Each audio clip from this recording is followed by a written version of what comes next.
What is going on with you? You seem, I don't know I can't find the word. I think I'm angry. Angry? Yeah, I'm an angry person, which people don't get from TV. I seem very friendly, but that's just a mask that I put on. Well, many people have taken their anger and turned that anger into good things. I can't think of an example. Mother Teresa. Huh. She just used her anger and sort of came up with this whole I should be a saint thing. Well, it is constructive, I think. I use the anger for good things. I'm just trying to find the source of the anger. The anger that you're describing, Conan, it seems to me that your relationships with women in particular are often the victim of that anger. Yeah, and I think a lot of it has to do with my situation growing up.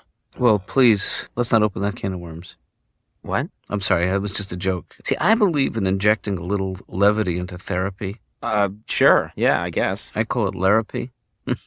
Oh, yeah, that's pretty funny. It's not a big joke. It's just a little thing. No, that's not bad. I'm sorry, I didn't realize this was a comedy house. Is that what you call it? If I could stop, I would. I apologize. Well, you're a machine. It's like asking the Terminator not to kill. Thank you for noticing. I would like to feel that at least one of us is taking me seriously, and my preference there would be you. I do take you seriously. Seriously. Well, that's good. I'm counting. You're 8 for 8 so far. Thank you. Do you feel like you're in the zone right now? Like every... I'm sorry. Okay. Is there a drink minimum in here?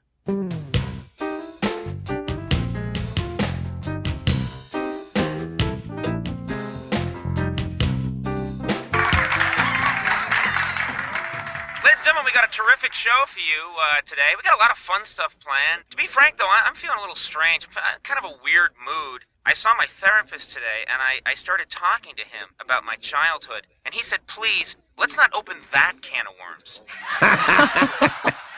Huh. Oh, that's pretty good. Therapist, that's excellent. Oh, I like that. How come you don't tell jokes like that? That's... I'm working on it. Oh, my goodness. Well, you actually thought it was funny. What part did you like? What part? The funny part. Yeah, I can't really dissect. So you obviously didn't think it was funny. I do think it's funny, but it's also quite brilliant. Do you think? Huh. Yeah. Like all good jokes, it sort of cuts to the issue. Uh-huh. Right. Hey, Julie, is he sounding like weird to you? Just a... Well, yeah. Is this better?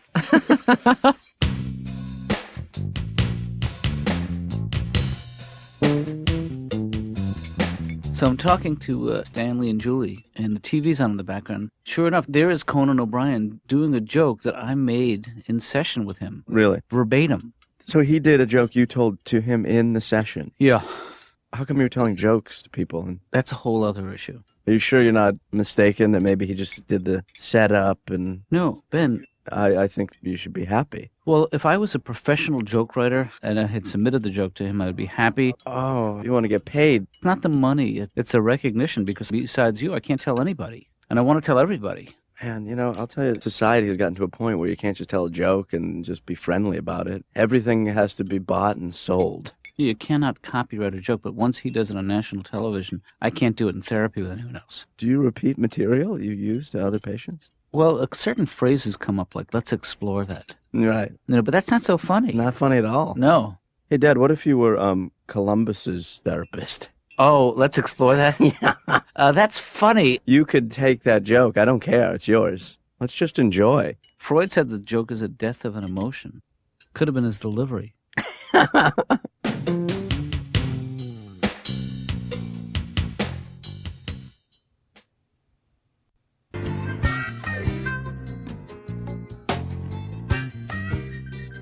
He's telling my joke on national TV, and it works.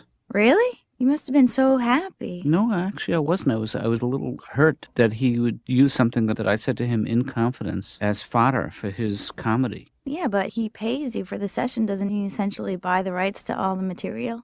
That's an interesting point. I mean, you should be happy that one of your jokes actually made it onto the show. Yeah, but I didn't get proper credit for it, Laura. Well, what's he going to do? Stop and say, by the way, that joke was written by my therapist? Would it kill him? They could have had a chyron, under him on the screen. Joke written by Dr. Katz.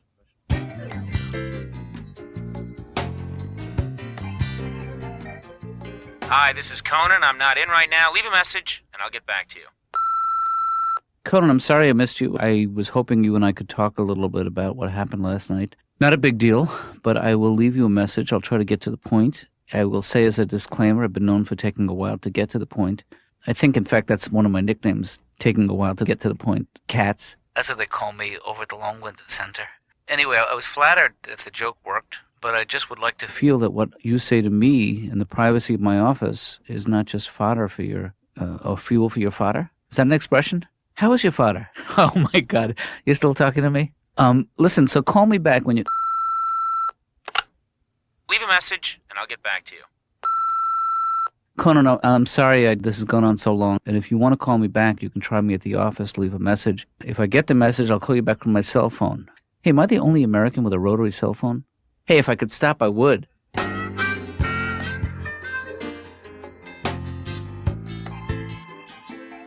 Hi, I'm Whoopi Goldberg. I have at 2 o'clock. Mm-hmm. Could you take a seat, please? I'm a little kind of agitated. You mind if I stand up? I'm trying to get over Kind this. of. Oh, okay, sorry. Thanks. I feel like I'm making some progress, you know. Great. Supposed to go to Europe on an airplane. It's the idea of being over the ocean where they could drop you. I don't want to die in the sky. Well, you wouldn't die in the sky. You'd die when you hit the ground. I would die all the time. From the time that I knew I was done, I would be dying. That's the problem. I mean, what about, like, going in an elevator? Doesn't that scare you? No. If that doesn't scare you, then going in an airplane shouldn't scare you. It's 35,000 feet, Laura. Well, yeah, but this is 12 stories up. It's not the same thing. You just f***ing with me, Laura. Why are you f***ing with me in the office, the outer office of the shrink? Is he cutting you in on some money?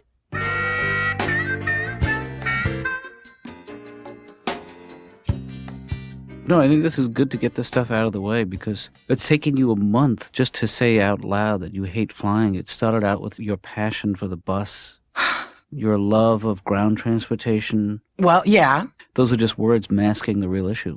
The real issue is I don't want to drop out the sky. Right. I feel like I could be Jackie Chan on the bus, okay? Because I know where the emergency windows are. If the bus starts to fall over, I can kick out the windows and throw myself over the top of the bus and roll. Yeah. But when the airplane is like having trouble, you can't kick Jack, except the person next to you, and then they sue you. That's right. You should come on the bus with me. You would understand. You'd never fly again. It's amazing. It's the peacefulness of it. I know what it's like to spend many, many hours on a bus.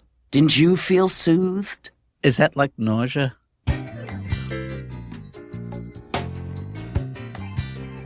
Well, yeah, I did hear from him. I'm in my car this morning, and the phone rings, and the doctor says your test came back, and then the phone goes dead. And I'm thinking to myself, hey, am I the only guy in America with a rotary cell phone? Ben, did you hear what he just said? What's that? Hold on, Dad. Does anyone else have one? Because we could call each other. Oh, man. He just said, am I the only guy in America with a rotary cell phone? I left that on his answering machine. Right, Dad. Yeah, today. Sure you did. Yeah, about 4 hours ago I did. Yeah, so did I. I'm just saying, Ben, this is getting a little bit... Dad, I'm trying to watch the show here.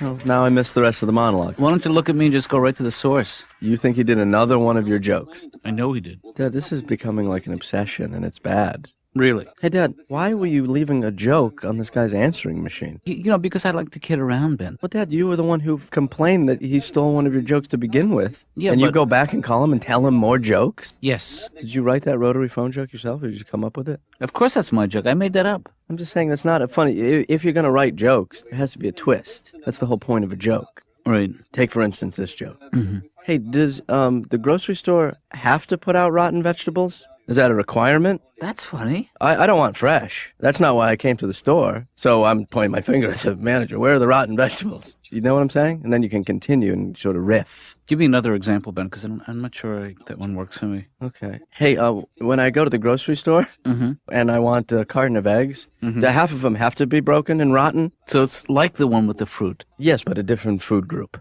So in other words, you mine the real world for comedy. That's right. And that's where the real comedy comes from, is the real world, not this rotary cell phone bullshit. Well... Or you could say, like, Okay. I went to the grocery store. Right. Express lane? I don't think so. How is this express? Because I'm waiting. Hello? Then I bring probably the manager character back. That's called a callback. And then I would say, here are your rotten eggs, sir. How about this? I went to the grocery store, and they had an express yourself lane. Oh, that's not bad, Dad. So I talked a little bit about growing up in New York, got some groceries, and went to the checkout lane. Okay, so I lost you. The joke was funny, but then you sort of half-assed the tag. Okay. But whatever. I mean, that's your style. Here, this is better. One of those animal shows. Are they stealing anything from you? That's my fur. Oh my God.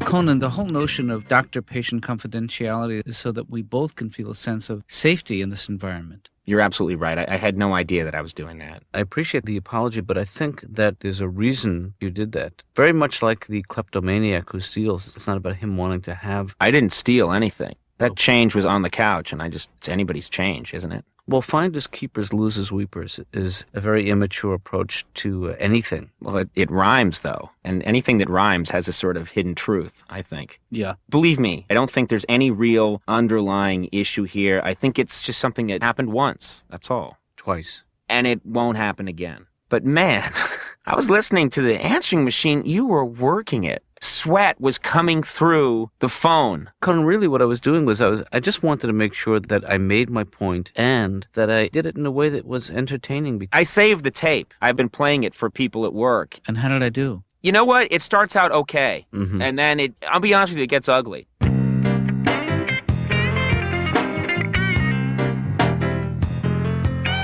Dr. Katz's office. Laura, Hi. how are you? Fine. So what's happening? Just working. Boring. Uh-huh. Is my dad obsessing about this Conan O'Brien thing? Yeah, I don't understand what the big deal is. You didn't happen to see the show last night, did you? No. Because my dad said he did another one of his jokes. Something about a rotary cell phone, which was not funny. I think he's going completely insane. My dad or Conan? Your dad. Yeah. Like, there's just no way. Yeah, I mean, the thing is that even if this guy is stealing jokes from my dad, which is, to begin with, a sad prospect. Yes. It's like this guy's eventually going to just get canceled because of my dad. Well, yeah. I mean, in the end, it really is Conan who's crazy. Well, that's the tragic irony of the situation. Laura, you're a ball of comedy today. That wasn't funny. It wasn't? When you talk about being in an airplane, you keep saying, and then they drop me out in the middle of the ocean. Right. You're attributing qualities to the airline and to the people who run the airline that they don't necessarily possess. You're demonizing them. Yes, I am. Okay, just checking. But I want some secure people up there. Mm-hmm. They never tell you until you're in the damn turbulence that you're in the turbulence like you don't know. Well, that's not totally true. When you fly cross country, they're going to say it looks like a smooth ride. But they lie. They lie. They lie, especially when I'm on the plane. I have not had a smooth ride since my first husband. Well, the guy's starting to question his own personality now, you know? He's just like always going around, is this funny? Is that funny? I don't think he's questioning his personality. I think it's going to his head. Well, I know, but... He's like, oh, Conan used my jokes. I'm so upset. Hey, how about this one? Get Conan on the phone. Let me try it out on him. Yeah. I mean, plus, I gotta be honest. If anybody got the humor gene in the Katz family, it's Ben. Ben who? Ben Katz, me. Oh. I mean, Well, if anybody did. Right. What do you mean? I don't know. I just feel like I'm very cynical. And what do you feel is the thing that's most responsible for your cynicism? The world is most responsible for my cynicism. It's like the movie. I wanted to get into Titanic. I should have been able to enjoy this movie about thousands of people dying at the end of it. Right. I didn't. I just feel like I'm missing the point of a lot of things. Like You Got Mail. I didn't care. I didn't care that they lived, in bookstores next door and I didn't care. The fact that your fantasy and Hollywood's fantasy don't correspond is not necessarily a bad thing, Whoopi. Maybe. Their inability to capture your imagination, that's their problem. I know, but that leaves me feeling so kind of empty. That's your problem. Like, for instance, a guy like me, I can just pick up the paper, Mm-hmm. take a look at it, and I can develop, just come up with jokes. So I would say, like, hey, they just announced that this new fat-blocking obesity drug has been approved by the government, and its only side effect, report, is oily stool. In related news, Ted Kennedy reported to have oily stool. What? It's because I'm implying that Ted Kennedy is obese. It's so funny that you think that's funny. Right, yeah, that's great. Hey, Laura, did you hear they're cloning sheep now? That's all we need, more shepherds.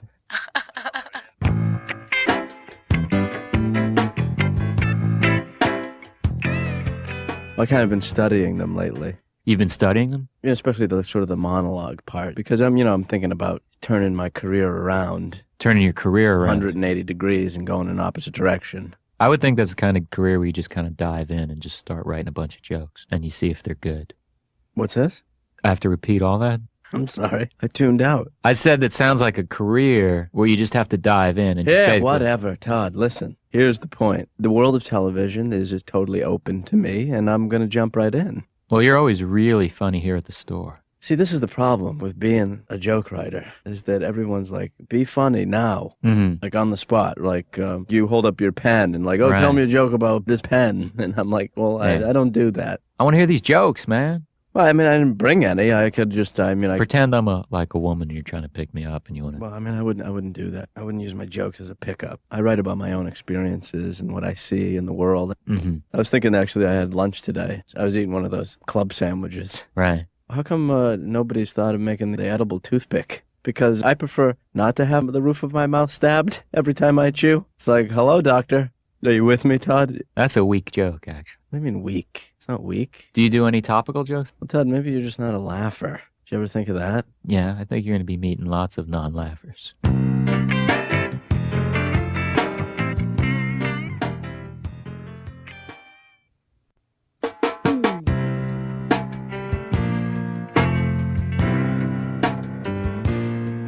Hey, Dad. Hey, Ben. Listen, I was just talking to Laura, and I'm trying to get Conan's phone number, and she won't give it to me. Well, she's not supposed to do that. Well, here's the deal. Authorize Laura to give me Conan's phone number because I want to call him. That would be totally inappropriate. Well, I got a whole bunch of jokes I want to pitch to him, and the only way I can do that is if I call him. Ben, Conan is a patient of mine. What time is Conan's appointment? Next appointment? This is a terrible way to keep time. Maybe what I should do is give you some of my jokes. You pass them on to Conan, then Conan will do them on his show, and you'll kind of be like my middleman. Why would I acquiesce to the suggestion? Let's see what else is in the news. Well, I guess now they're cloning sheep. That's all we need in the world. More shepherds. That is funny. Dad, you have developed the wheeziest laugh. Is that what happens to old people? It's easy for you to say. I like that shepherd joke. Just trying to think of how I could work that into a session with him. How about this one? Does a soap dish ever get dirty? I've got that joke on my list. You gotta be kidding. It's right here. We'll cross off the duplicates. Okay. Another joke, right? I bought a VCR, and I can't program it. It's always flashing 12, 12, 12, so I just tape the news at noon. Give me a break. I'm new at this, Ben. Hey, when does it stop with the angle toothbrushes? Yeah. It's like, what do I want, a 90-degree toothbrush now? What's wrong with the straight one that fit in my mouth in the first place?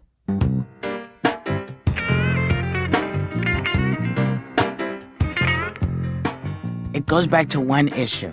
I want the information. You're entitled to the information. There are no accidents. People shave their legs and then put Love Jehovah oil on them and then go screaming, "Ow, my legs are on fire." Who does this? Women who want to have these great, deep sexual encounters think, "Oh, I'm going to scent myself." And they don't tell you on the bottle where not to put this stuff. Yeah. And suddenly, just as the car is pulling up, there's a heat that begins at the top of the vaginal area. And then, as the car door is closing, your eyes begin to tear because you realize you've made a horrible mistake. You then rush into the bathroom and try to shower it out between the time he gets to the door and you realize all you've done is spread it. I'm sorry, so your point is... I want the information from the people who have it. Right, you're entitled to that. I want the information on the plane. Right. I want the information from the people who make the oil not to put it in the pookie area.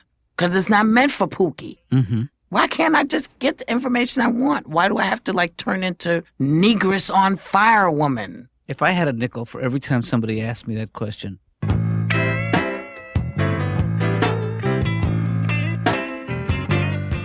How are things going with your girlfriend? To be honest, I think we've reached an impasse in the relationship.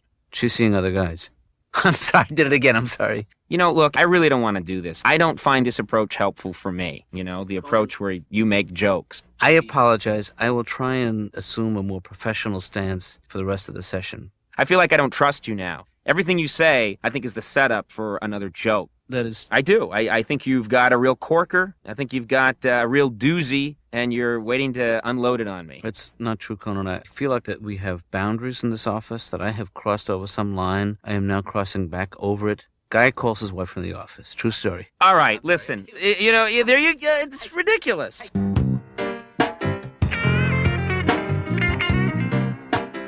Conan. Huh? Conan. Oh. You remember me, right? I'm Ben Katz. Oh, okay. Yeah. Hey, how's it going? Just How got are out you? of my father's office, huh? Oh yeah. No, I was in there for a session. Yeah. This is a coincidence. Oh yeah. Well, it's nice to see you. It's funny. I just came here from the convenience store. Really. I don't know why they call them convenience stores. I mean, they should call them inconvenience stores. I should, and I have to kind of run. I should go. I have Right, show right, today right. to do. Right. So I just went to the bathroom, and then you know how you get that pee spot, Right. and yeah. it's like a bullseye. Everybody's eyes are drawn. They know you peed in your own pants. And then when they say something, you try and pass it off like, "Oh, that's just water." Right. Right. Is there anything in there that you think is, what do you call it, viable? For what? I don't know, for like America. Look, actually, you seem like a nice kid, and there are ways that people go about this. You just can't take shortcuts. Like stealing from my dad, Pardon me? like taking his jokes. He told you about that? Oh yeah, he tells me everything. I'm, He told me about the bedwetting. Told me about the red hair problem. I didn't steal from your dad. It was a subconscious theft, and I've made my peace with it, and I've moved on. Right, right. Hey Conan, what's with those angled toothbrushes? I mean, when are they going to stop? I'm Am I going to be brushing with something shaped like a U? does this thing work? I mean, how much angle do you need? I mean, what's huh? I'm sorry, I gotta... Conan! Wait up, buddy!